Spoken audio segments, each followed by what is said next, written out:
2019 ఎన్నికల్లో ఓడిపోయాం. 3 ముక్కలాట ఆడారు. 3 రాజధానులు అన్నారు. ఏమైందని అడుగుతున్నా. రాజధాని వచ్చిందా నేను అడుగుతున్నా. 5 ఏళ్లు కాలక్షేపం చేశారు. మళ్ళీ ఈరోజు ఓడిపోయిన తర్వాత వాళ్ళల్లో పరివర్తన మారలేదు, మారదు. కుక్క తోక ఎప్పుడూ వంకరే. మీరు ఎంత పట్టి కట్టేసినా వదిలిపెడితే మళ్ళా వంకరేది తిరుగుతూనే ఉంటుంది. మీరు ఒకటి గుర్తుపెట్టుకోవాలి. నేను కాబట్టి భరించా. ఎవరి కోసం భరించాను? మీకోసం భరించాను. నేను ముఖ్యమంత్రిగా ఉంటే బాబాయిని చంపి నా చేతిలో కత్తిపెట్టి సాక్షిలో నారాసుర రక్త చరిత్రను రాస్తే మీరు కూడా నమ్మి ఓట్లేస్తే ఈ గిద్దలూరులో కూడా నేను ఓడిపోయి పెద్ద మెజార్టీతో ఓడిపోయాం. మళ్ళీ ఈరోజు మీరు గెలిపించారు. 65,000 ఓట్లతో అప్పుడు ఓడిపోతే తిరిగి చరిత్ర రాశారు మీరు. అంటే మోసాలు చేయడంలో దిట్ట. మీరు ఆ విషయం గుర్తుపెట్టుకోవాలి. ఈరోజు మళ్ళీ నిన్నొచ్చి అంటున్నారు మ్యావిగన్ అంట. అమరావతికి చట్టం కూడా రాజ్యసభలో అయిపోయింది, ఎవరు మార్చలేరు. మళ్ళీ మార్చాలంటే పార్లమెంట్లో అందరూ ఆమోదించాలి. ఇప్పుడు అంటాడు దాన్ని నేను ఒప్పుకోను, మ్యావిగన్ పెడతానని. ఆ మ్యావిగన్ నాకేం అర్థం కానీ మీకు అర్థమైందా? ఏం మా ఆడబిడ్డలు జంజీ మీకు అర్థమైందా? మీకు అర్థమైందా? పెద్దలు చిన్న పిల్లల్ని అడిగినా చీ కొడతారు, అవునా కాదా? చీ కొడతామని చేతుల పైకి ఎత్తండి.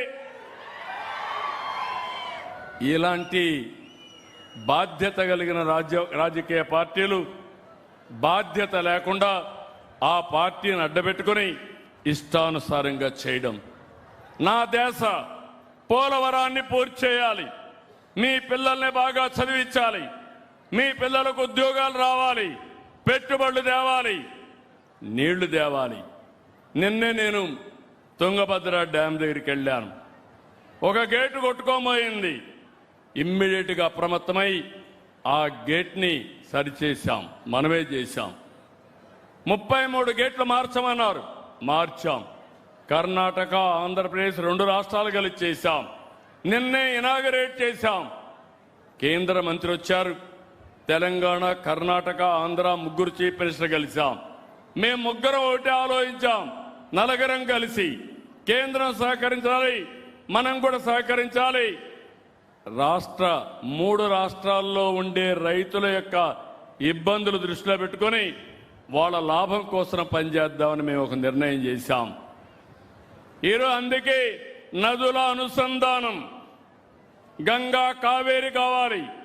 గంగా కావేరి అయ్యే లోపల గోదావరి కావేరి చేయాలని నిన్నే ప్రపోజల్ పెడితే అది ఎంతవరకు వస్తుందో నాకు తెలియదు. కానీ నేను పెట్టిన ప్రపోజల్ అయితే వెలుగొండ పూర్తి అవుతా ఉంది, నల్లమల సాగర్ పూర్తి అవుతా ఉంది.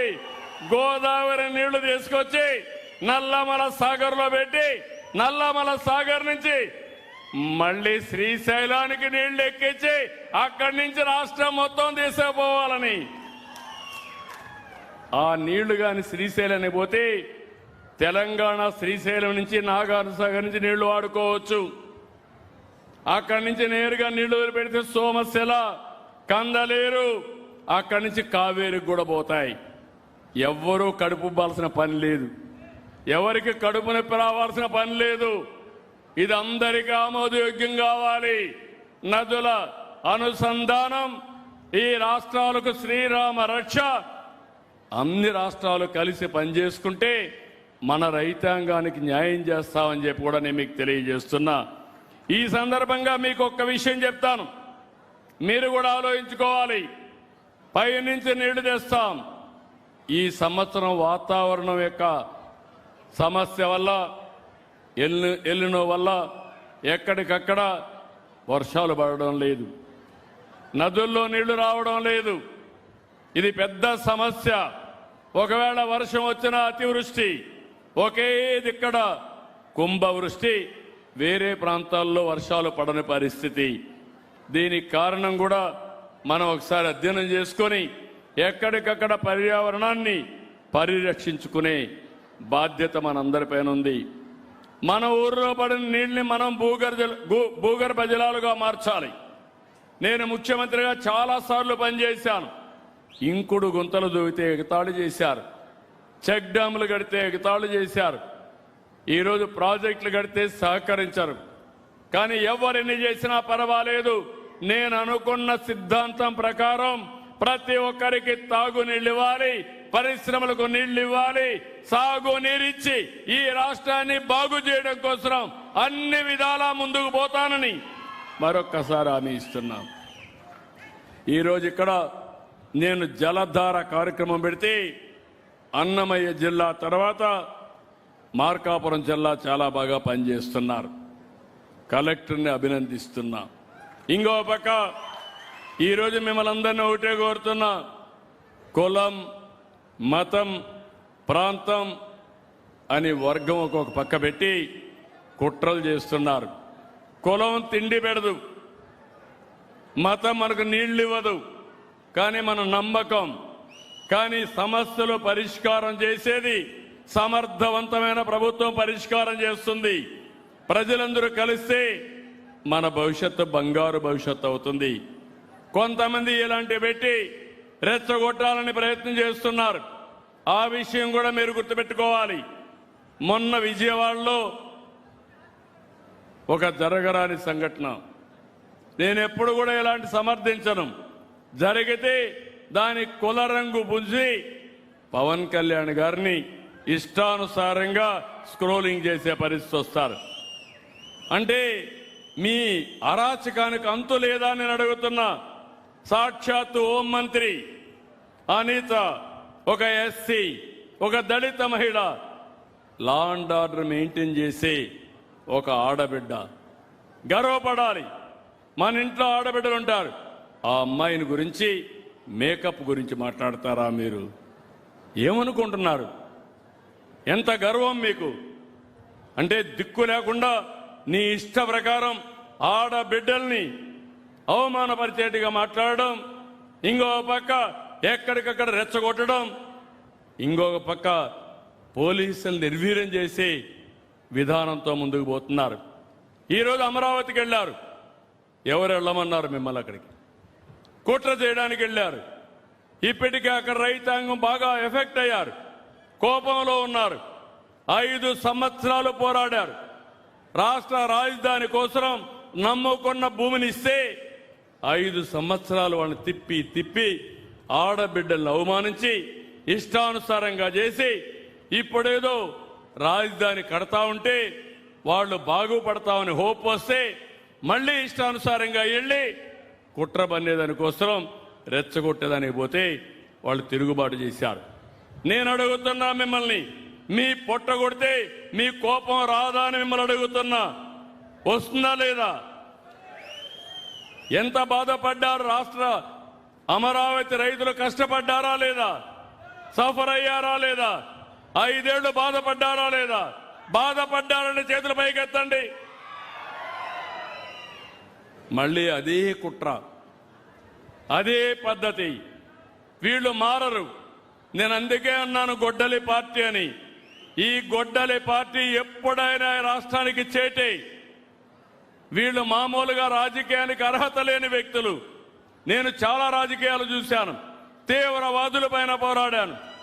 కడాన మీరు ఒక్కసారి గుర్తు చేసుకోండి. నా కోసం పోరాడలా, ఆస్తుల్లో తగాదాలతో పోరాడలా. మీ సిద్ధాంతాలు కరెక్ట్ కాదు, దీనివల్ల రాష్ట్రానికి నష్టం, దేశానికి నష్టమని గట్టిగా పోరాడితే 2003లో వెంకటేశ్వర స్వామికి నేను బ్రహ్మోత్సవ సందర్భంలో లాంఛనాలు ఇవ్వడానికి పోతే నా మీదనే 23 క్లేమోర్ మైన్స్ ని బ్లాస్ట్ చేశారు. నా కారును కొట్టాయి. సాక్షాత్తు వెంకటేశ్వర స్వామి దిగి నన్ను కాపాడాడు తప్ప, లేకపోతే ప్రాణభిక్ష పెట్టాడు తప్ప, లేకుంటే అసాధ్యం. అలాంటి వెంకటేశ్వర స్వామిని అప్రతిష్ట పాలు చేస్తారు. కల్తీ నెయ్యితో ప్రసాదం తయారు చేస్తారు. కల్తీ నెయ్యితో అక్కడ ఆయన విగ్రహానికి ఆరతిలు ఇవ్వడం, నైవేద్యాలు ఇవ్వడం చేస్తారు. అంటే వెంకటేశ్వర స్వామిని అప్రతిష్ట పాలు చేసి ఇష్టానుసారంగా రాజకీయ లబ్ధి పొందాలని మహిమ తగ్గించాలనుకుంటున్నారు. వెంకటేశ్వర స్వామి కలియుగంలో మనందరినీ ఆశీర్వదించే ఏకైక దేవుడు వెంకటేశ్వర స్వామి.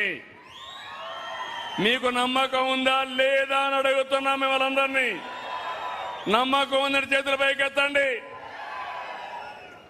అలాంటప్పుడు అలాంటి దేవుడికి అపచారం చేస్తే వదిలిపెడతారా అని మిమ్మల్ని అడుగుతున్నా.